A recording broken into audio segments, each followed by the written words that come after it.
Bonjour à tous, bienvenue dans ce nouvel épisode du podcast Bien dans ta boîte. Aujourd'hui, je suis très heureuse de recevoir Stéphane Alix qui vient nous parler de son dernier ouvrage, mais pas que, mais notamment le dernier qui s'appelle La mort n'existe pas aux éditions HarperCollins.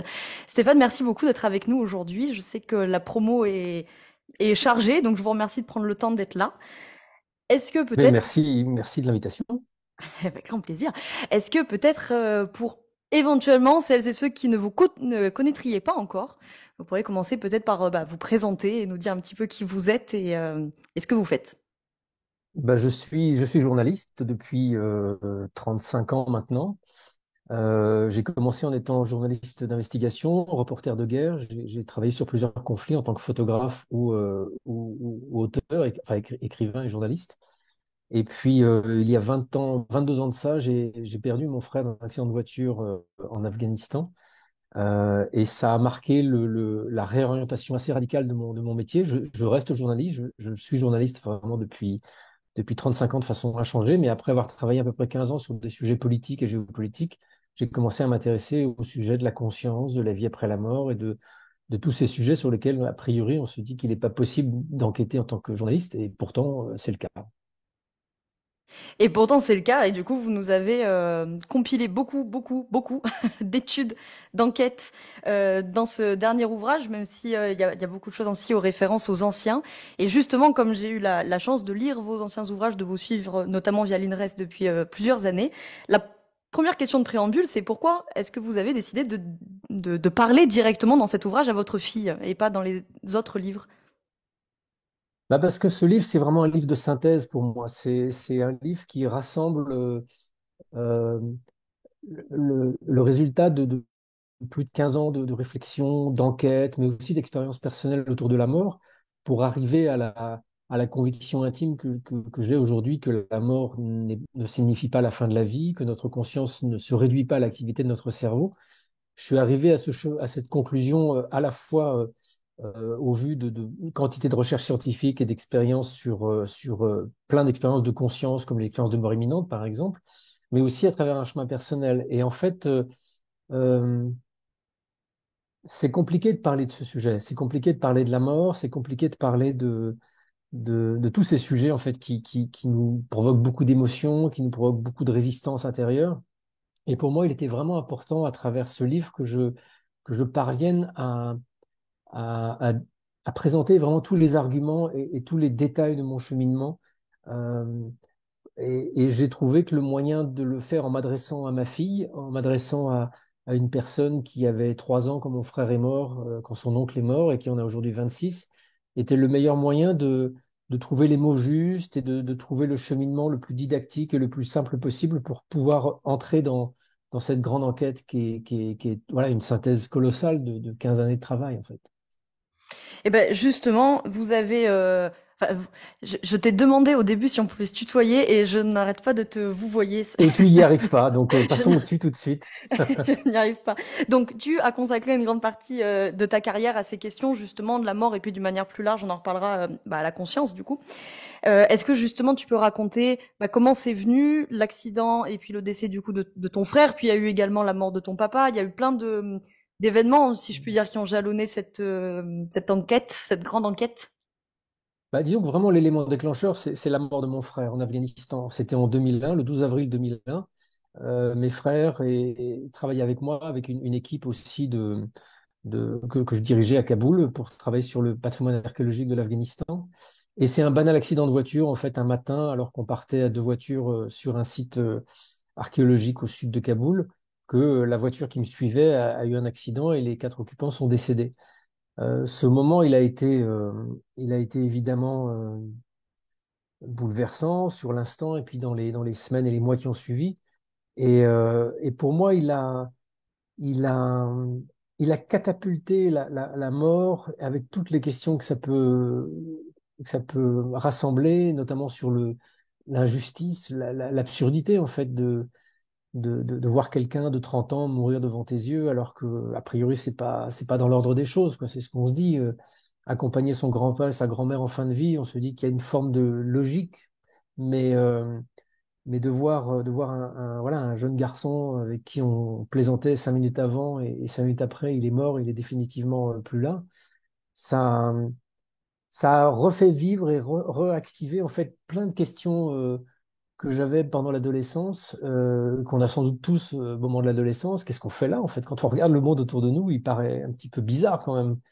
Et puis on rentre dans la vie active, on trouve un boulot, on fonde une famille. En fait, enfin, on rentre dans la vie active, en fait, et ces questions-là, on les laisse vraiment de côté parce qu'on a autre chose à penser, autre chose à faire. Et puis voilà, la mort de Thomas, pour moi, elle a vraiment eu cet élément déclencheur central que de refaire vivre toutes ces questions. Et ça a rendu aussi impossible pour moi de repartir dans une forme de d'amnésie ou de position où j'aurais à nouveau laissé de côté ces questions existentielles. Là, il fallait que que j'ai des réponses, quoi. Il fallait que j'ai des réponses à des questions qui a priori se posent pas ou à des questions qui a priori n'ont pas forcément de réponse simple. Mais donc pendant 2, 3 ans, j'ai absolument pas su comment faire parce que pour moi, la question de la vie, la question de la mort, la question de la vie après la mort, ça relevait soit du surnaturel que je considérais comme complètement idiot et inexistant, soit ça relevait du domaine des croyances, donc du religieux. Et donc, dans les deux cas, je ne voyais pas comment, en tant que journaliste, de façon objective, je pouvais aller décortiquer ça. Et puis, sans doute un hasard qui n'en est pas un, j'ai entendu parler des expériences de mort imminente, donc de ces récits de femmes, d'hommes qui, pendant un accident de voiture, pendant une opération sur une table d'opération à l'hôpital ou dans d'autres circonstances comme ça où leur vie a été en danger, disent avoir vécu une expérience de grande conscience, être par exemple sortis de leur corps, avoir observé la scène depuis le dessus, comme s'ils étaient en train de survoler l'endroit à 3, 4 mètres de hauteur. Et, euh, et dans ces récits, j'ai retrouvé les descriptions de ce qu'avait vécu mon frère. Mon frère est mort dans un accident de voiture. On n'a pas pu le ranimer, il est parvenu. Mais est-ce que si jamais il était revenu, est-ce qu'il m'aurait raconté, ah bah tiens, c'est marrant, j'étais au-dessus, puis j'ai vu ce que tu essayais de faire pour me ranimer. Et, et donc j'ai commencé à me questionner sur ces expériences en me disant, est-ce que c'est juste du délire, des rêves, un mécanisme émotionnel de compensation lié au choc d'un accident de voiture, des choses comme ça? Est-ce que c'est un phénomène naturel de l'ordre de l'hallucination ou est-ce que c'est autre chose? Et en fait, c'est ce petit fil-là que j'ai tiré et en tirant ce fil-là, c'est-à-dire en allant voir des médecins qui avaient étudié le phénomène, en rencontrant bien évidemment des témoins qui avaient vécu cette expérience-là, bah, progressivement, les choses se sont complexifiées dans le sens où il y a beaucoup d'hypothèses qui sont posées dans notre monde pour expliquer, entre guillemets, ces expériences. Mais en fait, toutes ces hypothèses, elles partent d'un présupposé qui n'a jamais été prouvé. Et toutes ces hypothèses partent du principe qu'a priori, ça doit se passer dans le cerveau. Sauf que ce a priori, ça doit se passer dans le cerveau n'est pas une preuve scientifique, ça n'est pas une démonstration scientifique. Et en fait, plus je creusais, plus je m'aperçois que la conscience est vraiment un mystère colossal pour les scientifiques, et notamment les neuroscientifiques, donc ceux qui sont euh, outillés comment dirais-je, qui s'intéressent justement au fonctionnement du cerveau, cette espèce d'évidence dans laquelle on vit tous, que de dire notre conscience, c'est-à-dire notre sentiment d'être une personne, notre émotion par rapport à un paysage, toute notre vie intérieure, bah, c'est provoqué par le cerveau, quoi. Voilà. Bah, en fait, non. On n'en sait strictement rien. C'est pas prouvé, c'est pas démontré. Et donc, le fait que la mort du cerveau implique obligatoirement la mort de la conscience, c'est juste une hypothèse qui est devenue une espèce de certitude qui imprègne notre société. Mais quand tu vas voir, encore une fois, les neuroscientifiques, hein, je ne te parle pas d'aller voir quelques rêveurs méditants farfelus au fin fond de je ne sais quoi, quand tu vas voir les neuroscientifiques et que tu leur dis, mais quel est le lien entre le cerveau et la conscience, ils te disent, on n'en sait rien. On n'en sait rien. Donc ça ouvre un champ colossal à un autre type de questionnement. Et le questionnement de dire la conscience ne naît pas nécessairement dans le cerveau et, euh, et elle est peut-être indépendante de son fonctionnement, c'est aussi une hypothèse tout à fait crédible et tout à fait, comment dirais-je, testable. Et ce qui est intéressant pour le faire, c'est que bah, il suffit d'aller voir justement des, des- d'aller enquêter sur ces expériences, et notamment les expériences de mort imminente, où des gens dans un moment où, a priori, leur cerveau était en souffrance, voire en cessation d'activité. Parce que je le rappelle, au bout de 10 à 20 secondes d'arrêt cardiaque, le cerveau cesse d'être irrigué. Donc, il n'y a plus de sang qui parvient au cerveau, et donc il n'y a plus d'oxygène, donc il n'y a plus d'énergie. Donc, à partir du moment où il n'y a plus d'énergie, il se met en stand-by, il se met en pause. Les cellules ne meurent pas tout de suite parce qu'elles ont une réserve d'énergie qui leur permet de garder leur intégrité. Mais au bout de 5 minutes constantes de non-oxygénation, là, elles commencent à mourir et on rentre dans la mort cérébrale et c'est irrémédiable. Mais pendant ces 5 minutes d'arrêt cardiaque où le cerveau n'est pas irrigué, comment se fait-il que le cerveau n'ayant a priori plus d'activité, on puisse avoir 20% des gens qui reviennent d'un arrêt cardiaque qui nous racontent avoir vécu au contraire une expérience de très très grande conscience, où vous avez l'impression de se réveiller, vous avez l'impression d'être dans une réalité beaucoup plus vaste que celle dans laquelle on vit au quotidien, et, euh, et surtout, pour moi un point important et vérifiable, il rapporte des perceptions qui peuvent être vérifiées et corroborées. C'est-à-dire une personne qui est sur la table d'opération, qui est, je sais pas, dans un accident de voiture, impliquée, incarcérée dans la voiture, dans le coma, en arrêt cardiaque, que les pompiers ou le service de secours essaient de désincarcérer. Et pendant ce moment-là, où cette personne-là, elle est devant les yeux des gens complètement inconscientes, elle dit au contraire avoir été consciente, avoir observé la scène du dessus, et être capable de te dire, par exemple, ce qui s'est passé à 2 kilomètres de distance, parce qu'elle s'y est trouvée, elle a observé quelque chose.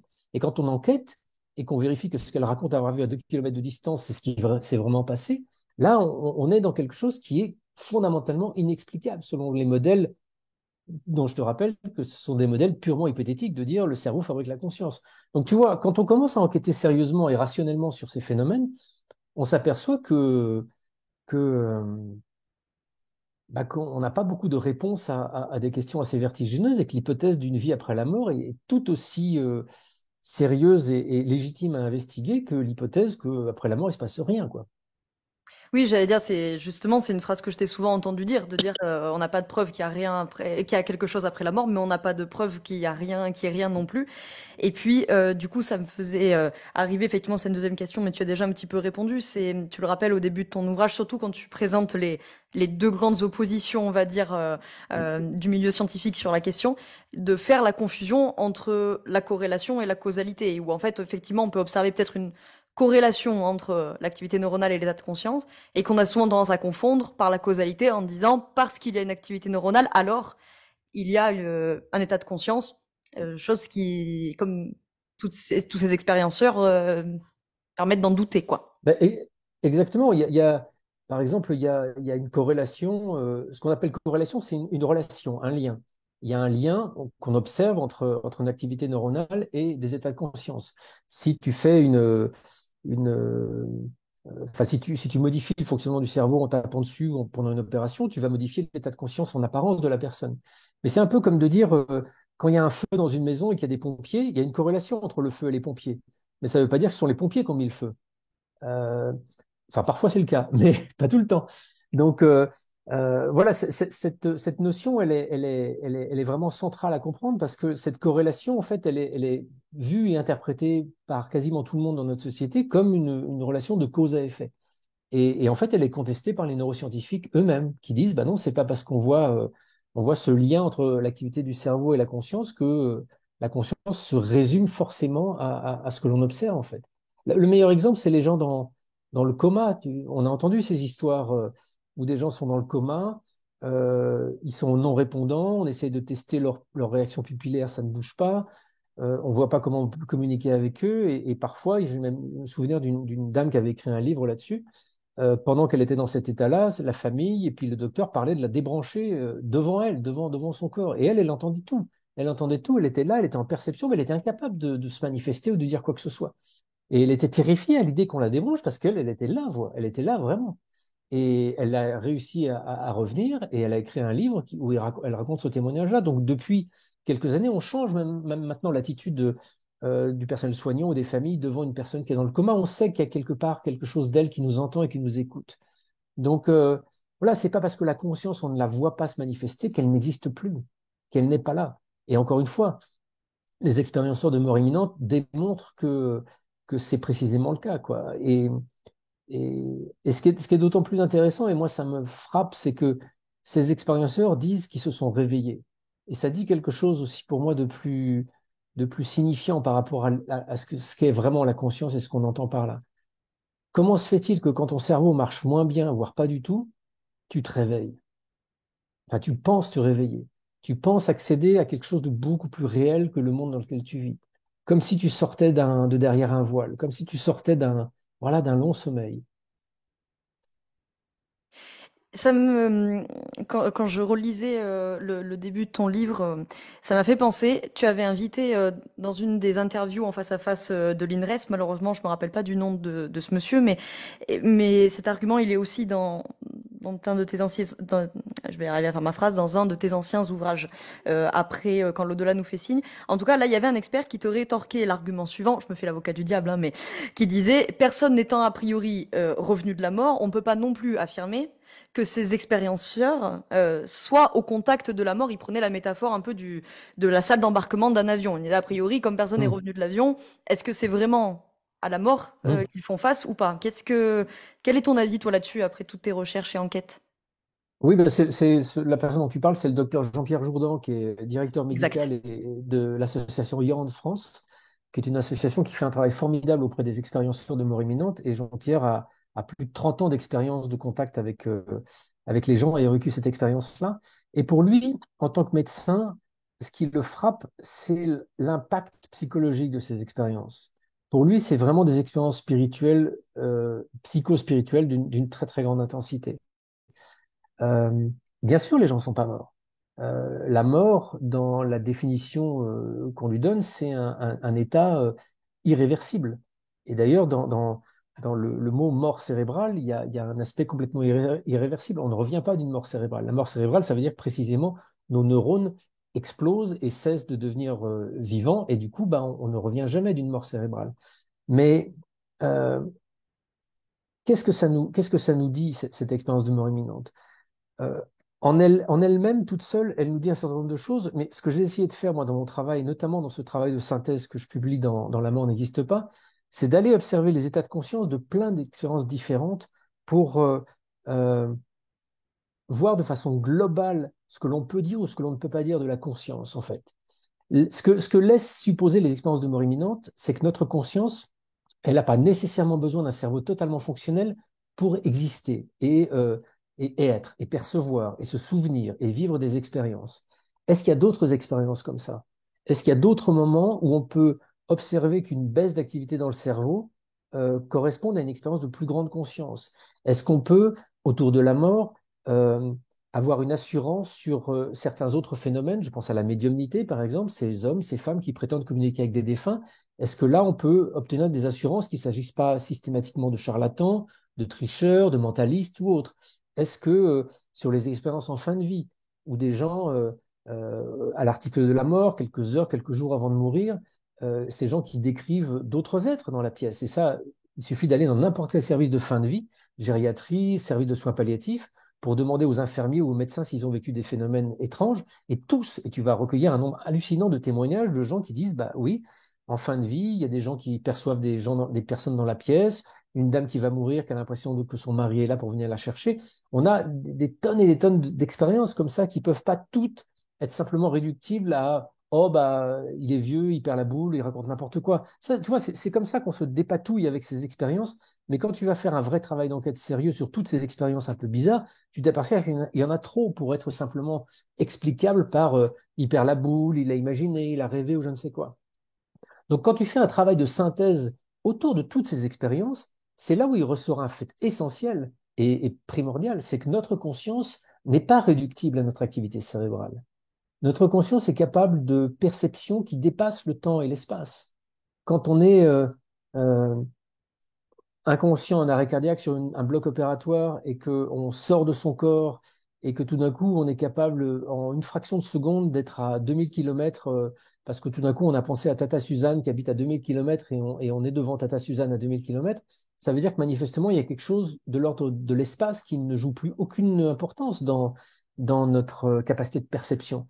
Et, et d'autres expériences, notamment la vision à distance, que je détaille aussi dans le livre, qui est cette capacité qu'utilisent les voyants, notamment pour capter de l'information, elle aussi, elle n'est pas même tributaire du temps.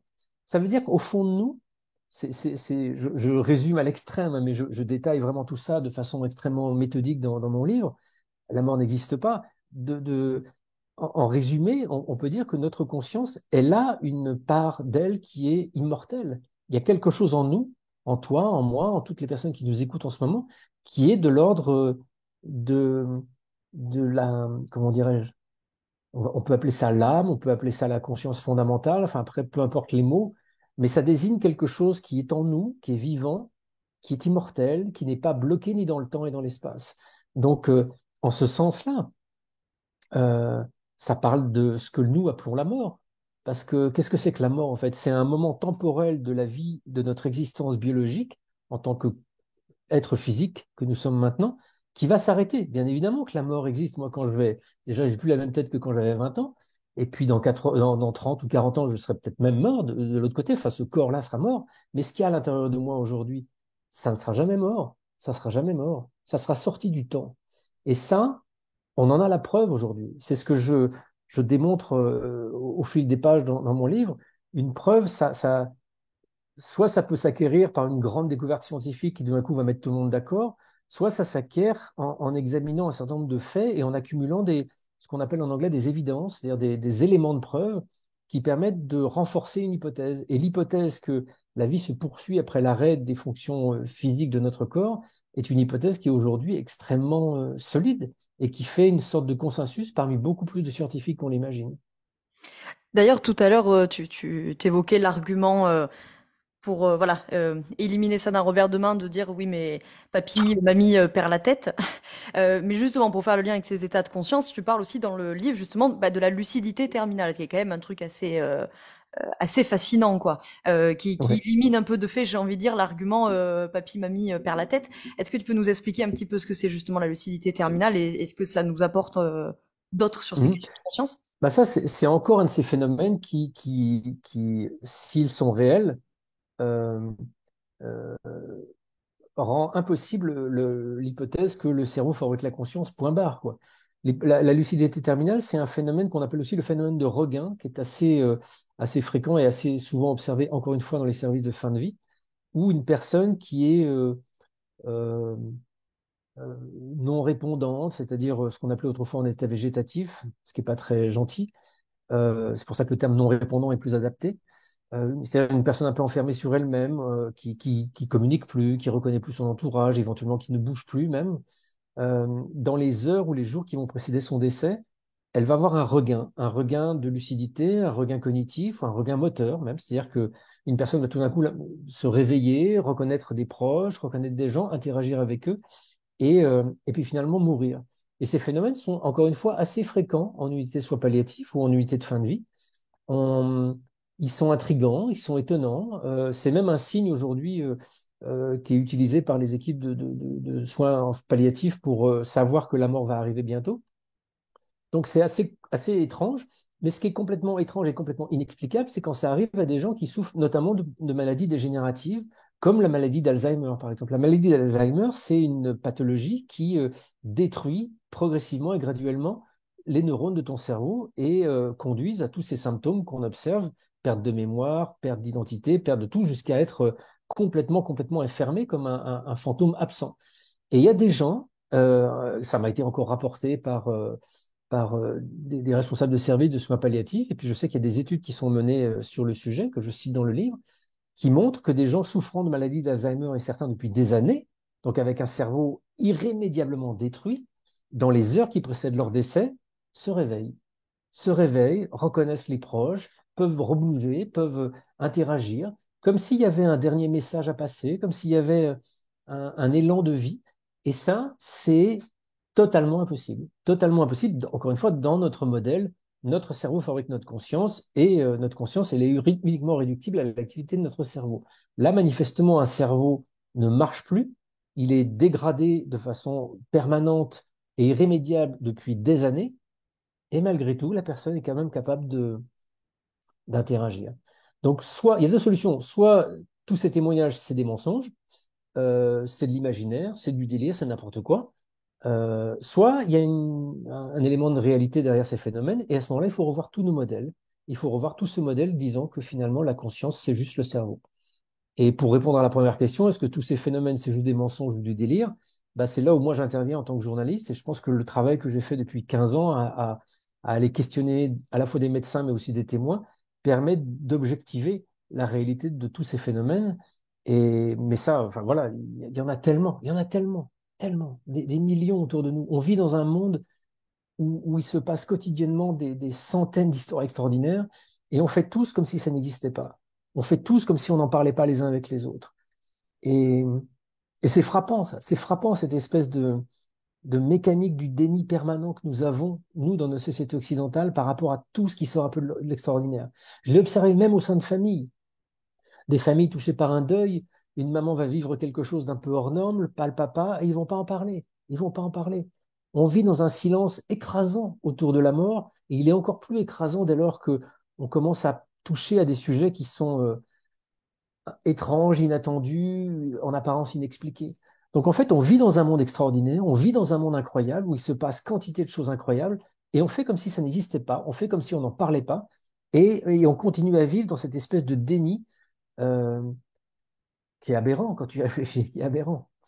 Oui, bah, justement, bon, je comptais poser cette question plus tard, mais elle se présente bien maintenant. Un truc que trouvé formidable il y a plusieurs années quand j'ai découvert l'INRES, moi qui venais d'un milieu universitaire, des facs de bio, de psycho, etc., assez scientifico-pragmatique, pour pas dire des fois assez scientiste, je découvre l'INRES et je me dis, incroyable, voilà un lieu où nous avons donc fait cohabiter des médecins, des neuroscientifiques, des astrologues, des médiums, de mondes qui, voilà, ont des fois un petit peu de mal à communiquer. Et du coup, bah, c'est la question que j'ai envie de te poser, toi qui fréquentes ces milieux-là depuis plusieurs années. Qu'est-ce qui fait justement que on a tant de mal à en parler dans la société? Pourquoi on a tant de déni? Pourquoi c'est quoi? C'est de la peur? C'est une doctrine matérialiste qui a du mal à se remettre en question? Je pense qu'il y a plusieurs facteurs, hein. Il y a plusieurs facteurs sociaux et culturels qui sont légitimes. Je pense que l'être humain, il a horreur du changement déjà. Psychologiquement, on n'est pas fait pour réagir avec grande souplesse face au changement. Regarde, dès qu'on doit envisager un petit changement dans sa vie, tout d'un coup, ça déclenche beaucoup de crises, beaucoup de questionnements, changer de conjoint, changer de voiture, changer de boulot, changer de vie. Ouh là là. Donc, on n'est pas à l'aise avec ça. Donc, toutes les expériences, toutes les choses dont on entend parler dans la vie qui nous imposeraient peut-être de changer notre façon de voir le monde, on va avoir une espèce de mécanisme inconscient de rejet et de refus. Ça s'appelle la dissonance cognitive. C'est un phénomène psychologique bien connu. Dès qu'il y a quelque chose qui vient heurter ton modèle, tu as plutôt tendance à avoir une réaction négative de rejet. C'est pas rationnel, mais c'est complètement émotionnel et très, très étudié, notamment par les psychologues. Après, je pense que tu as aussi, euh, comment dirais-je, des attentes légitimes. On vit dans un monde occidental qui, depuis 3 siècles, a développé de façon extraordinaire les outils scientifiques qui sont une manière de questionner le monde et le réel, qui ont le formidable avantage que tout ce qui peut être mis en évidence grâce à ces outils scientifiques bah, peut être unanimement accepté. La science permet d'avoir des consensus larges autour de telle ou telle définition de la réalité. Mais il n'y a pas que cet outil-là, il n'y a pas que cet accès-là, sauf que c'est le seul qu'on utilise. Donc on pense que c'est le seul qui existe. Et quand on entend que d'autres approches peuvent avoir une même capacité à nous renseigner sur le réel, on va les juger avec beaucoup de condescendance. Je pense notamment au chamanisme que j'ai exploré et qui a une part importante dans le livre. Pour moi, le chamanisme est la plus ancienne pratique spirituelle de l'humanité et c'est un moyen d'accéder à un monde de connaissances et à un monde spirituel et d'en ramener de l'information. Mais dans notre société, il y a encore des anthropologues et aujourd'hui qui considèrent les chamans comme des gens qui font juste des crises d'épilepsie et qui ont des formes de représentation métaphorique de leur délire. Bon, Dieu merci, il y a quand même beaucoup d'anthropologues aujourd'hui et de scientifiques qui sont allés dans ces directions-là et qui s'aperçoivent que le chamanisme est induit des états de transe qui ont une signature d'activité neuronale très spécifique et très particulière, qui sont juste pas du délire, qui sont juste pas des accidents, qui sont peut-être une manière d'induire des états de conscience modifiés nous permettant d'accès à d'autres réalités. Ça, maintenant, c'est plus ou moins admis. Mais voilà, pour répondre à ta question, je pense que tout ce qui fait peur nous met mal à l'aise et que la réaction première spontanée de l'être humain, c'est de ne pas s'y intéresser ou de mettre ça un peu sous le tapis, quoi. Donc il faut toujours quelque chose d'un peu violent dans l'existence pour te forcer à aller un peu plus loin. Moi, ça a été la mort de mon frère. Mon frère, c'est pas mort, n'aurait pas été tué dans cet accident de voiture. Je pense que je me serais pas forcément intéressé à ces sujets que je considérais comme a priori farfelus. Il a fallu la brutalité de cet accident pour tout d'un coup me forcer à me dire, écoute, de toute façon, ta forteresse, là, elle est déjà tellement écroulée à plat que ça sert à rien de continuer à vouloir la défendre. Enfin, tout ça, c'est un mécanisme inconscient, bien évidemment. Ça m'a donné l'envie de sortir un peu de la boîte, quoi, de sortir un petit peu des limites dans lesquelles je m'étais placé sans même le savoir. Et, et après, voilà, après, on a tous besoin de modèles.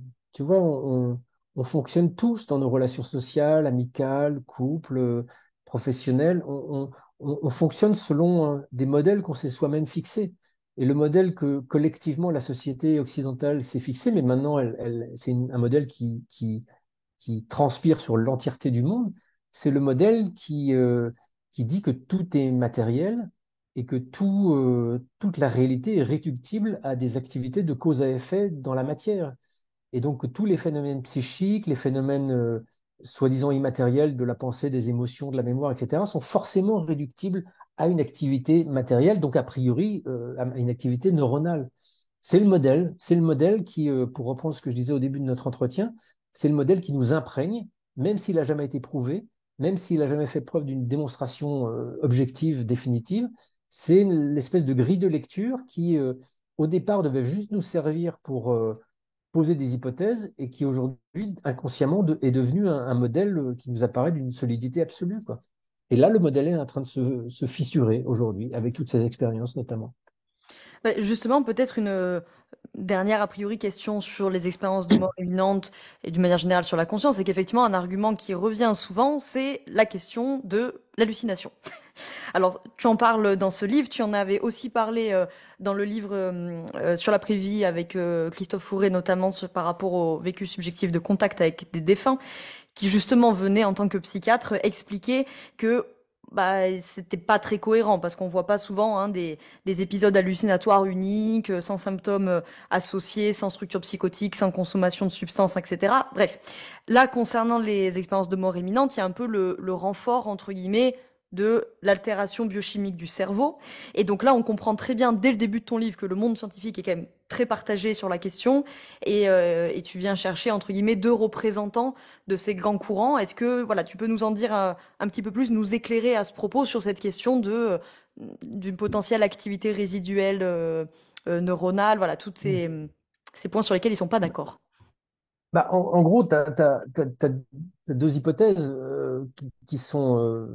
Enfin, tu peux résumer ça à deux hypothèses. Première hypothèse, qui est celle qui apparaît la plus normale spontanément à un ensemble de scientifiques dans notre monde, c'est de dire ces expériences de mort imminente, elles ont forcément une cause dans le cerveau. Voilà. Et puis d'autres chercheurs qui ont étudié les expériences de mort imminente qui disent, mais compte tenu de toutes leurs caractéristiques, ça interdit qu'elles aient été produites par le cerveau. Et les tenants de l'interprétation, l'expérience de mort imminente est produite par le cerveau, disent qu'on n'a pas aujourd'hui les outils d'observation qui nous permettent de savoir précisément ce qui se passe dans le cerveau. Quand quelqu'un fait un arrêt cardiaque aux urgences, on ne va pas monitorer son activité cérébrale pour savoir si elle est vraiment arrêtée. On va essayer de le ranimer.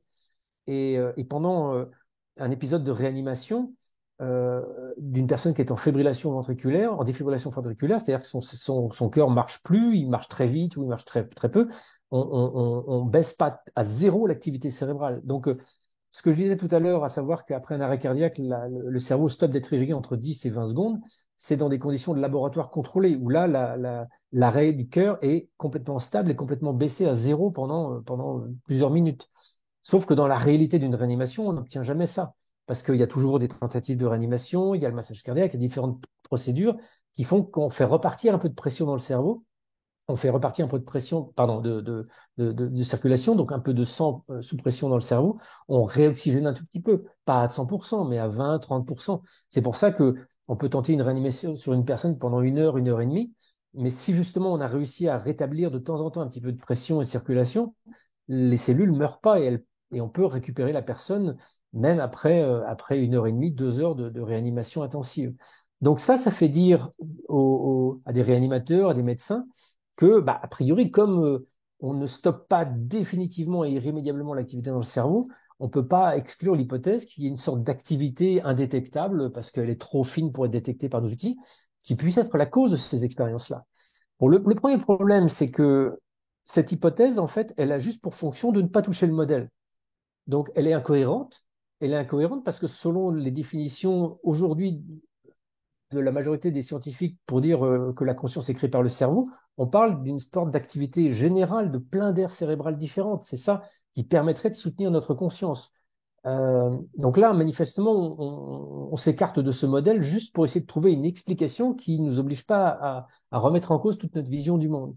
Mais pour moi, il y a un élément qui est absolument crucial et qui invalide totalement cette hypothèse, c'est que ces gens qui ont vécu une expérience de conscience, on peut attester que ce n'était pas un rêve. On peut attester que c'était pas quelque chose du domaine de l'onirique ou du purement spirituel dont on ne pourrait pas précisément savoir à quel moment c'est intervenu. Parce qu'effectivement, si tu as une personne qui a un accident de voiture, les secours arrivent, elle est en arrêt cardiaque, on la ranime, on la ramène, et cette personne dit avoir une expérience de mort imminente. Et quand est-ce qu'elle l'a vécu?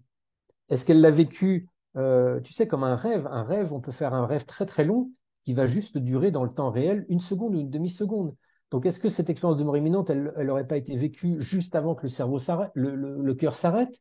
Ou est-ce qu'elle n'a pas été vécue juste après que le cœur reprenne et que le cerveau réactive? On ne peut pas dater, c'est extrêmement compliqué. Donc, c'est ça qui fait dire à plein de gens, c'est forcément dans le cerveau, on trouvera un jour. Sauf que, euh, quand cette personne, mettons dans un accident de voiture, a un arrêt cardiaque ou pas, peu importe, même disons qu'elle n'a pas d'arrêt cardiaque, qu'elle vit une expérience de mort imminente et qu'elle est capable de décrire plein de choses qui se sont passées dans l'environnement et même à distance, ça, même un cerveau qui marche très très bien, ça ne permet pas de l'expliquer. Là, tu vois, avec mon cerveau qui marche très très bien en train de te parler, je suis incapable de te dire ce qui se passe dans l'appartement derrière ici. Je peux pas. Mes yeux ne voient pas. Je peux pas me transporter là-bas, ou alors il faut que je quitte l'entretien pour aller voir ce qui se passe dans l'appartement d'à côté. Je peux pas. Imagine que j'ai une expérience de mort imminente, donc là je perds connaissance, je tombe, je sors de mon corps et je te décris précisément ce qui s'est passé dans l'appartement d'à côté. Ça, pour moi, soit ce témoignage est faux et il faut me prouver qu'ils sont faux et que des milliers de témoignages qui donnent de tels récits sont faux, euh, soit ils sont vrais, et c'est ce que je pense avoir pu mettre en évidence, et tous les chercheurs qui travaillent sur l'expérience de mort imminente mettent ça en évidence aussi. Et à ce moment-là, que le cerveau marche un peu, pas du tout, beaucoup, ou je ne sais quoi, que ce soit une activité résiduelle, dans aucun cas on ne peut expliquer comment la conscience a pu se déplacer à un endroit où le corps n'est pas. C'est pas possible. La seule explication, c'est qu'il y a vraiment cette dimension immatérielle de la conscience qui, une fois qu'elle est dans cette forme de libération par rapport à l'activité cérébrale, elle est capable de non seulement de vivre, de percevoir et de se souvenir et des cas comme ça, il y en a mais un nombre incalculable de fois, incalculable. Oui, ça revient à quelque chose que tu dis, enfin, une forme d'hypothèse finalement qui serait de dire que la conscience serait, alors, qu'est-ce que c'est? On ne sait pas. Mais bon, quelque chose de beaucoup plus large et que notre cerveau pourrait peut-être servir d'une forme de transmetteur-récepteur. Ça serait un peu l'idée, quoi. Exactement, c'est un peu l'hypothèse qui est aujourd'hui mise en avant par tous les scientifiques, quel que soit leur domaine, qui travaillent un peu sérieusement sur ces expériences. C'est de dire, bon, il est évident que le cerveau ne fabrique pas la conscience, sinon bah, on ne pourrait pas observer ces expériences-là. Or, on les observe et elles sont réelles, donc voilà. Donc l'hypothèse qui permet d'expliquer les faits qu'on observe, c'est de dire que la conscience, non seulement elle n'est pas fabriquée par le cerveau, mais elle est emprisonnée par le cerveau. Son activité est réduite, inhibée, contrainte par le cerveau. Et donc, la conscience, par son essence, c'est quelque chose d'immatériel, c'est quelque chose qui n'appartient pas à notre temporalité, à notre espace.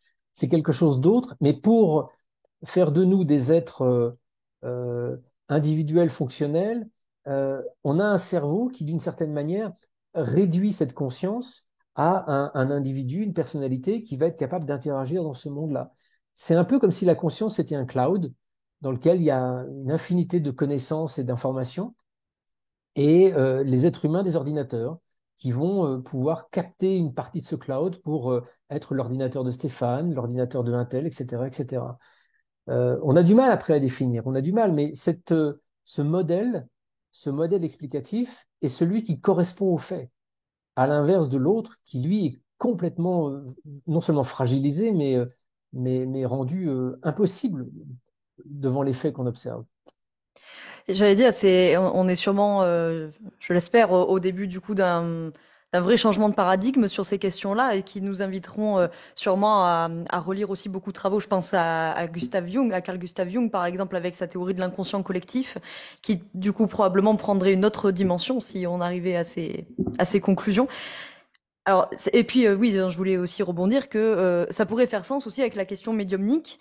Est-ce que du coup les médiums peuvent discuter entre guillemets façon de parler directement avec des personnes décédées, ou est-ce que du coup peut-être ça serait des personnes qui ont une capacité à aller chercher dans cette espèce de champ collectif de conscience? Euh, Bah ça, c'est une vraie question qui s'est posée notamment pour les chercheurs qui ont étudié la médiumnité. La médiumnité, c'est quoi? C'est des hommes, des femmes qui prétendent communiquer avec l'au-delà. Comment est-ce qu'on en est sûr? Bah, ils obtiennent des informations très précises de la part de défunts. Donc la question ultime, c'est pas de savoir si vraiment on peut obtenir des informations de la part de défunts, c'est comment on les obtient. Est-ce qu'on les obtient vraiment de la part de défunts? C'est-à-dire est-ce que les défunts, c'est encore des consciences de façon immatérielle qui sont capables de transmettre ces informations-là? Ou est-ce que les médiums sont des formes de voyants qui vont dans cet inconscient collectif, dans ce grand champ de conscience, capter ces informations sur mon père, mon frère qui sont décédés, mais qui n'existent plus nulle part? Donc, est-ce que c'est de la voyance ou est-ce que c'est une forme de télépathie qui va piocher dans mon cerveau ou qui va piocher dans cet inconscient collectif, ou est-ce que c'est de la communication avec des défunts? Là, quand on travaille avec les médiums et qu'on les interroge sur leur ressenti, sur leur expérience, on peut assez rapidement objectiver qu'il s'agit vraiment de communication avec des défunts parce que, en substance, les médiums parlent de ressenti euh, physique, d'avoir l'impression d'interagir avec des intelligences. C'est-à-dire la voyance, la télépathie ou la consultation extrasensorielle d'un inconscient collectif, ça va ressembler à un souvenir. Par exemple, là, si je te demande de te souvenir de ce que tu as mangé au petit déjeuner ce matin, tu vas avoir l'image de toi en train de prendre ce petit déjeuner. À aucun moment, tu vas avoir quelque chose qui va être intrusif dans ton souvenir. Tu vas pas avoir tout d'un coup une intelligence qui va te dire non, non, tu n'as pas pris des cornflakes, tu as pris une banane ce matin. Tu as un souvenir passif, c'est une image passive en fait. La voyance, c'est ça. Alors que les médiums, eux, décrivent euh, une information qui leur vient de la part d'une intelligence, qui va leur couper la parole, qui va les surprendre, qui va dire des choses auxquelles ils ne s'attendent pas. C'est un peu long à détailler l'ensemble des éléments qui permettent d'attester qu'on communique vraiment avec des intelligences défuntes, mais c'est ce qui ressort des expériences aujourd'hui. Alors moi, il y a une question sur la médiumnité. Alors c'est vrai que quand on interviewe Stéphane Alix et qu'on a une heure, c'est compliqué parce qu'il y a tellement de sujets sur lesquels on aimerait Et c'est t'interroger. pour Mais ça que j'écris des livres. C'est ah pour oui, ça que j'écris des livres. c'est clair. Et Euh, notamment cette synthèse que tu me fais la gentillesse de présenter aujourd'hui, qui est vraiment pour moi, c'est un livre qui m'a pris 3 ans de boulot, où j'ai essayé de repartir de zéro de tous les sujets sur lesquels j'ai travaillé, que ce soit la médiumnité, les contacts avec les défunts spontanés, les EMI, la perception, la voyance à distance, le chamanisme, etc., etc., etc. J'ai essayé de reprendre tout ça à zéro pour synthétiser ce qui est important d'être partagé aujourd'hui, ce qui peut être dit de façon rationnelle et cartésienne, et ce que l'on peut aujourd'hui attester de la question de la conscience. Et, et effectivement, on ne pourra pas traiter, même si on double notre entretien, oui. parce qu'il y a trop de choses à dire. Et puis surtout, il faut le dire avec un peu de... Là, dans notre discussion, je vais peut-être pouvoir tendance à faire des raccourcis, à pas répondre aussi précisément qu'on le devrait aux questions importantes que tu poses. Et c'est pour ça que pour moi, ce livre, il est crucial parce que euh, on peut, en étant rationnel, en étant cartésien, en étant les pieds sur terre, s'intéresser à ce sujet. Et quand on le fait, plutôt que de s'apercevoir que tout ça n'existe pas et que ce sont juste des fadaises, c'est exactement l'inverse que l'on découvre. L'être humain est un être spirituel qui fait une expérience humaine dans ce monde de matière. Nous sommes des êtres spirituels. Notre spiritualité, notre dimension fondamentale, elle est là au cœur de nous. Elle est juste inhibée par l'écrasante activité de notre cerveau aujourd'hui. Ça, c'est pas des croyances. c'est pas des croyances, c'est vraiment quelque chose qui ressort des faits, qui ressort des observations, qui ressort des études qui sont faites par beaucoup de scientifiques. Et donc, voilà, c'est pour ça que ce livre et cet entretien, je t'en remercie, me tient à cœur parce que c'est important de le partager. On vit dans un monde qui est un peu en crise et il serait peut-être temps de se raccrocher à des choses un peu essentielles et de sortir de nos croyances un peu limitantes pour s'apercevoir de la réalité dans laquelle on vit. Mmh. Clairement, vous avez le résumé, si on peut dire ça, la compilation de beaucoup Ça y est, tu d'années me de... revois là. Non, je m'adressais à nos auditeurs, auditrices. Ah, Vous pardon. avez dans le livre de Stéphane de, de la compilation de beaucoup voilà d'enquêtes, de recherches, etc. Mais pour en revenir à cette question du coup de la médiumnité, il y a une question qui me taraude depuis plusieurs années. Tu m'expliques, à juste titre, que du coup, il y aurait voilà cette conscience commune, on pourrait dire ça comme ça, et puis qu'à l'échelle individuelle, notre cerveau nous dote d'une espèce de carapace, d'une personnalité, etc. Très bien. Euh, tu as raconté plusieurs fois, et puis tu le racontes également dans le test, je pense un des ouvrages qui t'a fait le plus connaître, les entretiens avec différents médiums. Tu racontes également la fois où Fabrice Midal, je l'écoutais ce matin, tu lui racontais quand tu as pu avoir a priori contact avec Thomas par un médium. Je crois reconnaître que tu parles d'Henri Vigneault et je me rappelle que je crois que c'est dans le test où tu dis que je sais plus quel médium, peu importe, mais avait eu a priori contact avec ton papa et parlait de reconnaissait quelqu'un d'un un peu râleur qui s'agaçait de pas arriver. Bon, en tout cas, chez qui on pouvait reconnaître des traits de personnalité de ton papa. Ma question est donc si dans l'après-vie, nous perdons cette conscience individuelle et notre personnalité, comment se ferait-il que les médiums arrivent à rentrer en contact avec des défunts qui, eux, expriment des traits de personnalité? Ah, c'est une question essentielle et qui m'a obsédé pendant des années. Et je pense que mes expériences chamaniques m'ont aidé à me rendre compte de, à me donner un certain nombre de réponses. Je pense que on a une idée extrêmement réductrice de ce qu'est, de qui nous sommes. Là, quand je te demande qui tu es, tu vas te définir en me parlant de toi, de ton visage, de ton nom, de ton identité, de ce que tu connais de toi depuis l'enfance. Mais est-ce que c'est toi vraiment? Est-ce que tout ton être peut se réduire à ça? Moi, je pense pas. Je pense pas. Je pense que ce que tu es là, c'est comme le visage que je vois dans la glace le matin quand je me rase, enfin pas ce matin, mais le visage que je vois dans la glace quand je me réveille, l'être que je suis, que je pense être depuis 55 ans, c'est ce Stéphane Alix, c'est pas, est-ce que c'est moi? Est-ce que c'est l'essence de moi? Euh, je le crois et j'ai quasiment aucune expérience au quotidien qui me permette de m'imaginer que je puisse être autre chose. Sauf que quand tu vis une expérience de mort imminente, quand tu vis une expérience chamanique certaine, tout d'un coup, tu t'aperçois que tu continues à être quelque chose alors que l'identité que tu pensais être, elle a disparu ou elle s'est effacée. C'est ce que je raconte dans le livre parce que j'ai, à travers mes expériences chamaniques, voulu vivre cette expérience justement de l'ego. J'ai voulu, de dissolution de l'ego. J'ai voulu vivre cette expérience de mort imminente telle que la rapportent les témoins, mais d'une façon contrôlée. Et j'y suis parvenu. J'ai eu des éclats de perception de ce monde où on va après la mort, qui est un monde où on continue à porter des dynamiques psychologiques qui sont celles que l'on a développées toute notre vie, tout en étant déjà moins identifié à l'ego et à la personne qu'on était.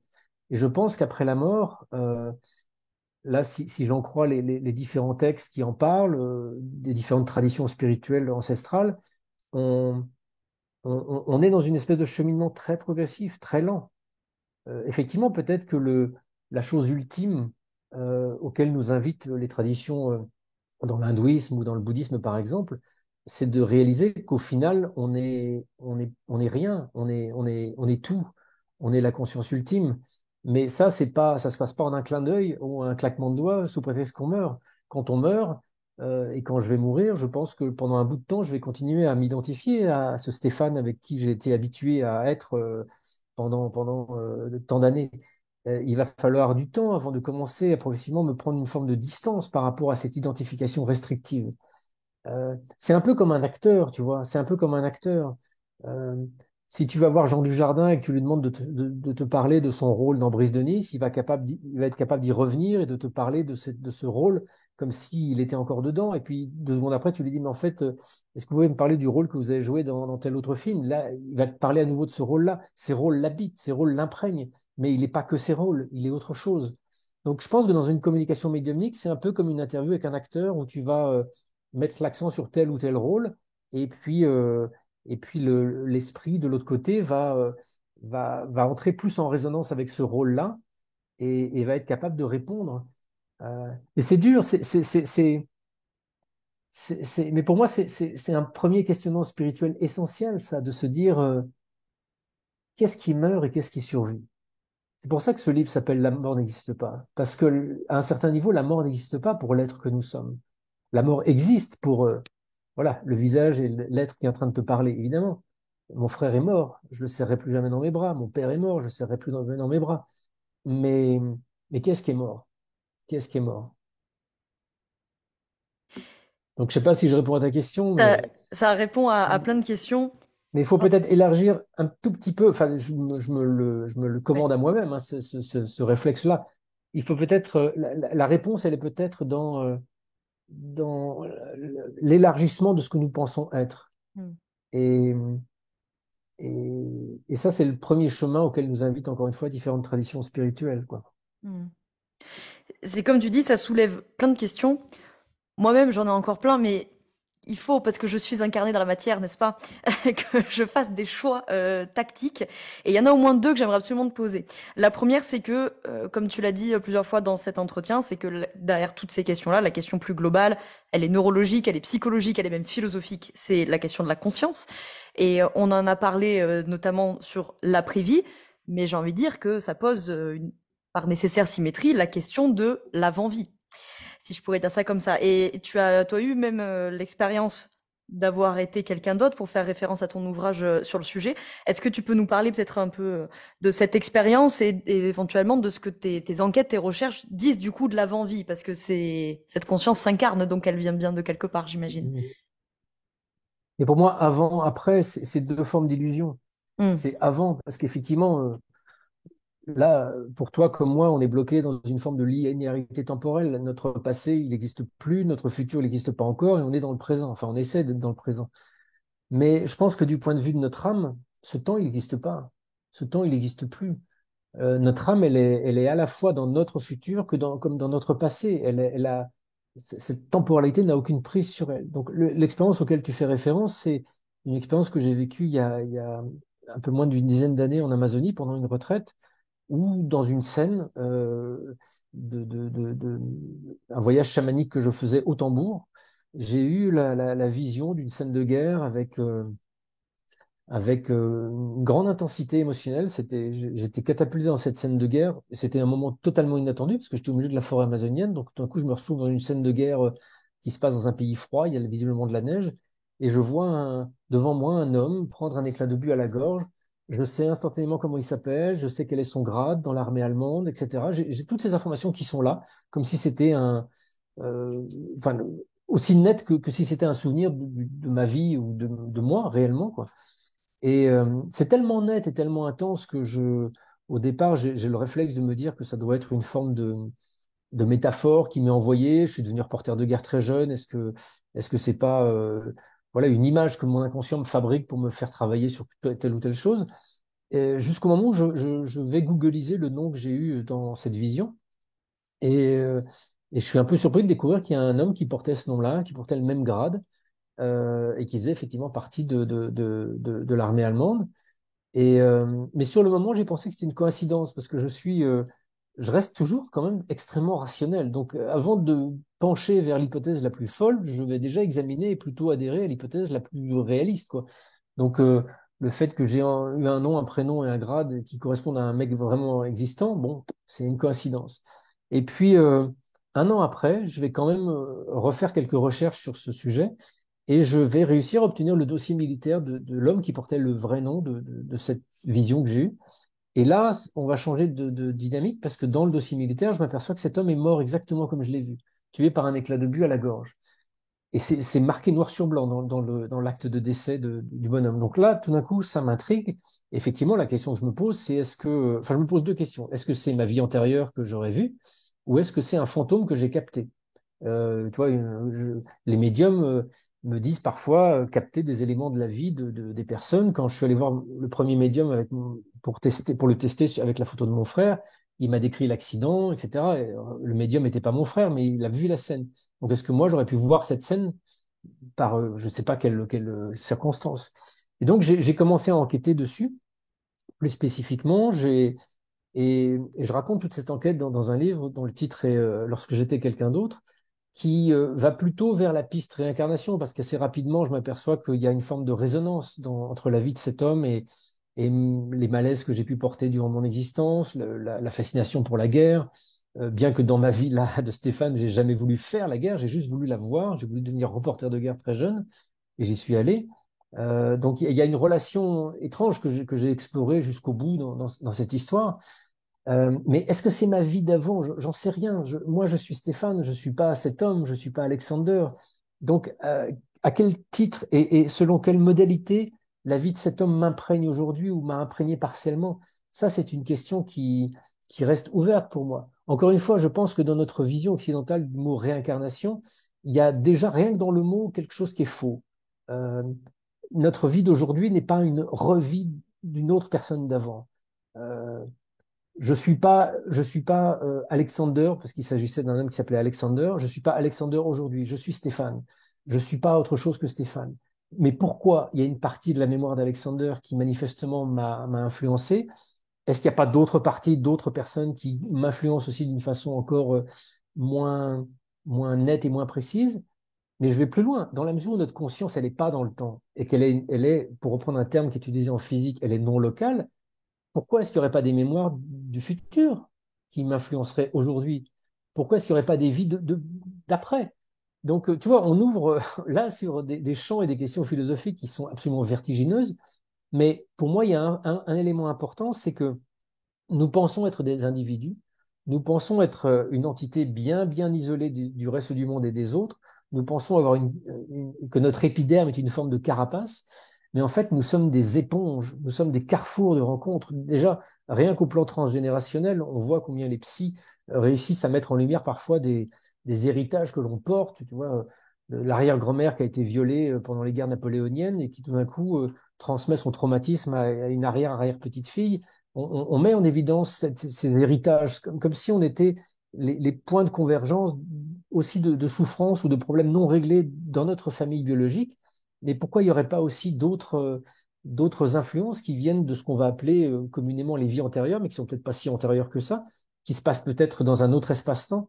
Bon, là, on ouvre à plein de questions philosophiques qui me dépassent, mais, mais encore une fois, qu'est-ce que ça dit de notre conscience? Et c'est ça que je trouve important. Notre conscience est encore une fois un espace bien plus colossal que ce qu'on imagine qu'elle est. Oui, finalement, on a dit toute l'interview que, au-delà de la question de la mort, etc., il y avait la question plus globale de la conscience. J'entends pour les thérapeutes que nous sommes que ça vient questionner bah, la question du moi, finalement. Qu'est-ce que le moi? Qu'est-ce que le soi? Qu'est-ce que le self? Et justement, si j'ai le temps d'en poser une dernière, c'est sur la question des professionnels de l'accompagnement, parce qu'ils sont nombreux et nombreuses à nous écouter. Tu as écrit un ouvrage, bah, le précédent, hein, d'ailleurs, sur cette question-là. J'ai vu que tu avais aussi coécrit un manuel clinique des expériences extraordinaires avec Paul Bernstein.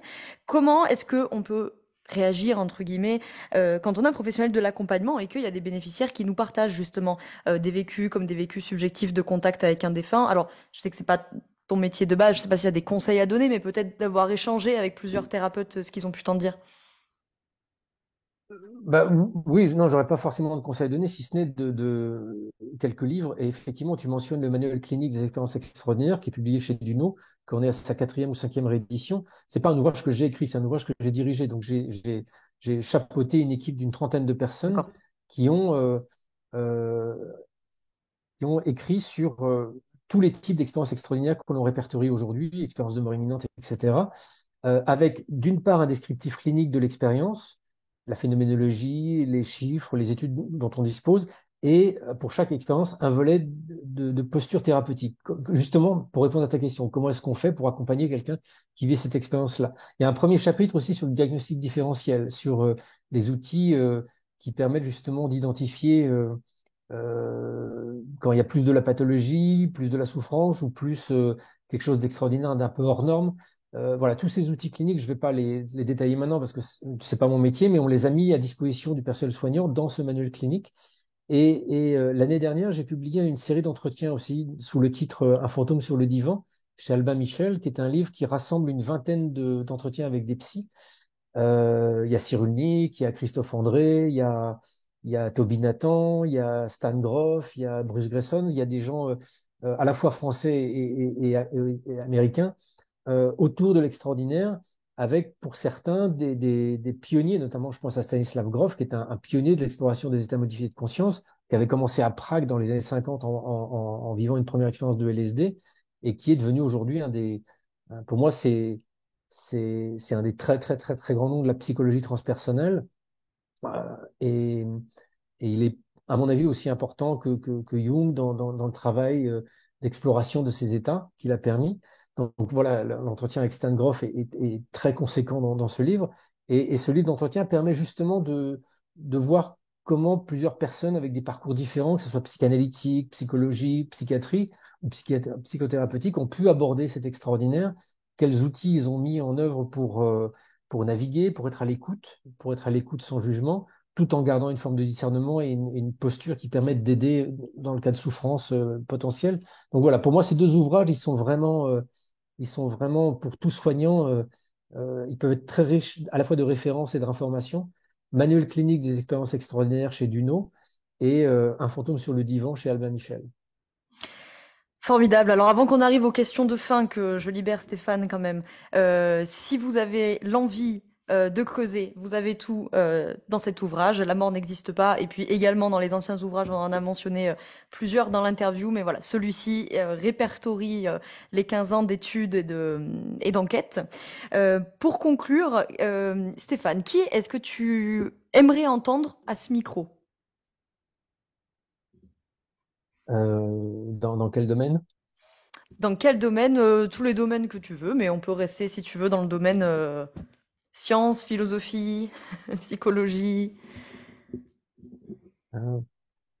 Bah écoute, moi, ce qui m'intéresse aujourd'hui d'entendre, mais je ne pourrais pas forcément te donner un nom précis, Ouais. c'est tout ce dont on a parlé depuis une heure, c'est connu depuis des millénaires dans différentes traditions. Et là, je passe beaucoup de temps en Inde depuis le début d'année, Mhm. et je vois combien les Védas et les traditions indiennes et les sages en Inde peuvent avoir déjà exploré toutes ces dimensions de la conscience avec une précision absolument incroyable. Donc aujourd'hui, j'ai envie d'entendre ces gens-là qui, euh, par d'autres approches, ont pu peut-être mettre des mots plus précis, plus justes sur la nature de la réalité dans laquelle nous vivons, la nature de la conscience, euh, parce que leur connaissance et leur savoir, ils ne se basent pas sur quelques décennies de recherche, mais ils se basent sur des millénaires de pratiques et d'exploration de la conscience, au fait. Donc, il y a un homme pour qui j'ai une admiration très très profonde qui s'appelle Ramdas, qui est un ancien psychologue américain qui a changé de nom en adoptant la tradition hindoue et en devenant enseignant spirituel. Malheureusement, il est mort il y a quelques années de ça.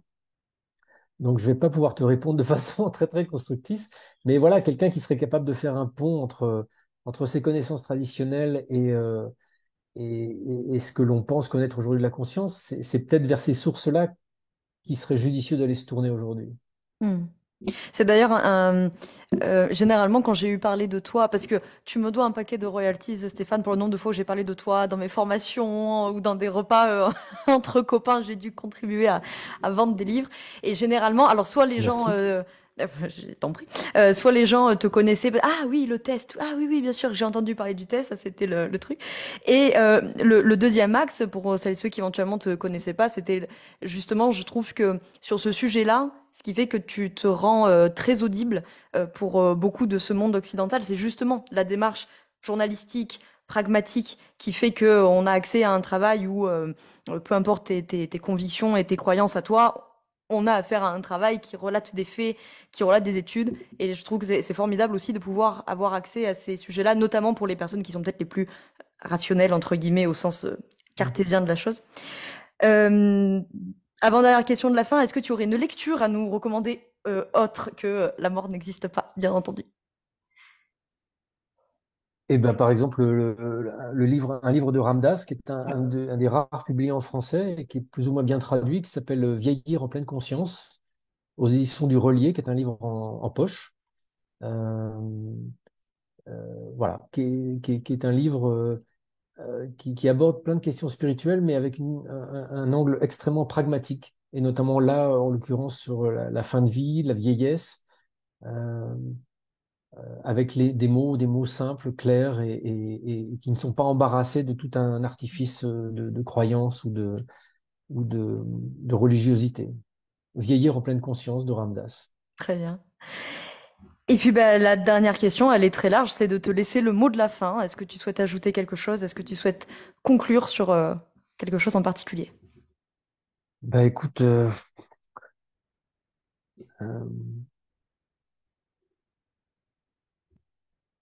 pour moi, enfin, il y aurait plein de conclusions possibles, mais la chose la plus essentielle, c'est ce que j'essayais d'apprendre et de mettre en œuvre depuis que j'ai commencé à m'intéresser, mais même avant que je commence à m'intéresser à la question de la conscience, hein, sur des autres sujets politiques sur lesquels je travaillais auparavant, c'est que euh, nos certitudes euh,